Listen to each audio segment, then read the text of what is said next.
guys, Mark here again at welcome ulit sa ating vlog. Ngayong araw is itutuloy natin yung series natin ng mga products to review. At ngayong araw, meron tayong mga products na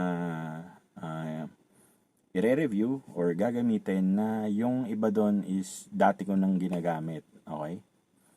Good day guys! So today, another product for us to review. At ang i-review naman natin is Autogard window cleaner. Ito, squeeze and clean,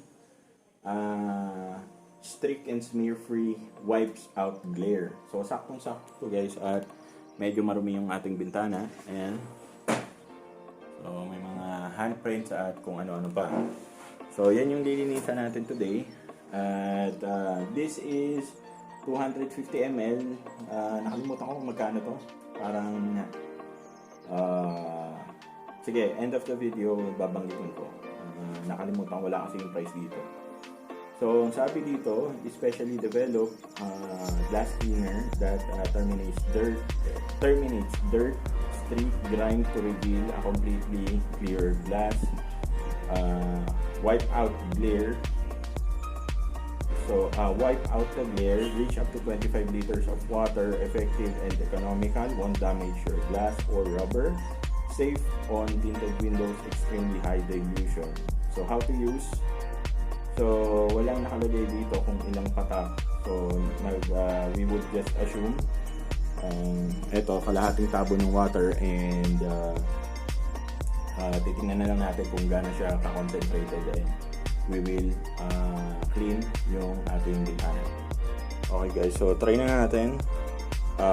Eto guys, may takip pa to. Alisin nyo tong takip mismo. Mayroon pa siyang puting plastic na takip. So tingnan natin.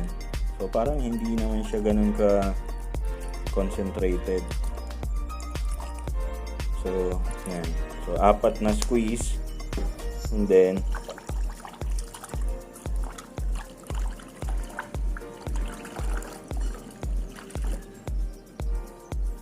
yung amoy niya, amoy parang lemon. Okay.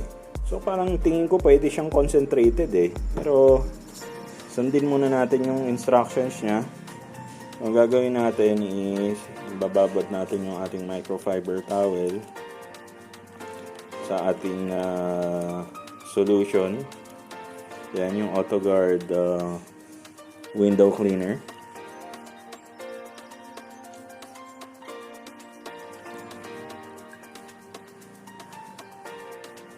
Ito na.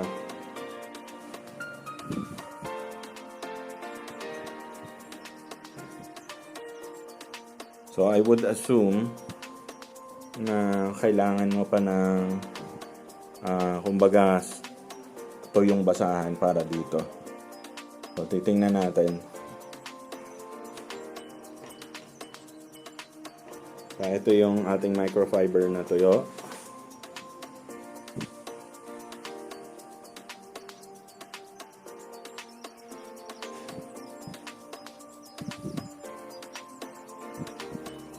Titingnan natin kung legit na talagang squeaky clean yung ating bintana.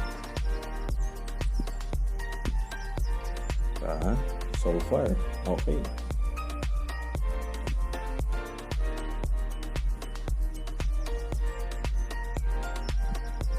Okay. So, tuyo na. Pwede. Okay. So, ayan guys.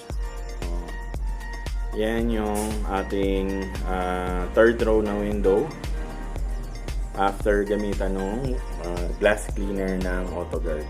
Tingnan nyo. Okay guys. So, yung price pala ng Autogard is 189 pesos. That's for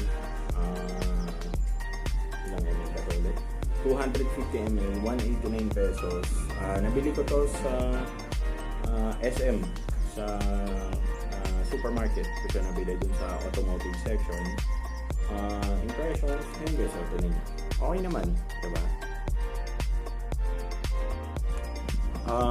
$189 for 250 ml. I think maganda na yung price na yun, di ba? Ngayon, if effectivity, yes, effective naman. Is it worth, sorry, so let's rate it 1 out of 10. I'm gonna rate it 8. So maganda guys kasi eto, tingnan nyo ha. So eto kasi, yan, may mga watermarks dito, tanggal lahat, diba? Yan, may mga watermarks din to kanina. So ngayon walang kahit ano. Yan. So is it worth buying? Oo naman, worth it. Tapos guys, etong Autogard na to, may mga products din sila na nagustuhan ko rin, na ginagamit ko na rin dati. The problem is, wala akong makita lately yung Autogard na wax na merong kulay. Like yung red, white, or kung etc. Dati kasi merong nabibiling ganon, so hindi ko lang alam kung available pa siya sa market ngayon. Pero eto, going back, window cleaner, is it worth buying? Yes. Again, 189 bili ko for 250 ml sa SM, sa automotive section, sa supermarket. And that's it for me today guys. Sana nagustuhan niyo yung video natin. If you did, please give this video a thumbs up. At kung hindi pa po kayo nakasubscribe, hit na po yung subscribe button. For request po, shoutouts, please do utilize the comment section sa baba. Lagi ko po yung binabasa. And also guys, yung Shopee store ko po, if you guys are interested sa car parts, accessories for maintenance at papogi ng inyong sasakyan, link po ng aking Shopee store nasa description section sa baba. Once again, Mark nga pala ulit, maraming salamat sa pagsama sa akin today at magkita-kita po tayo sa susunod nating video.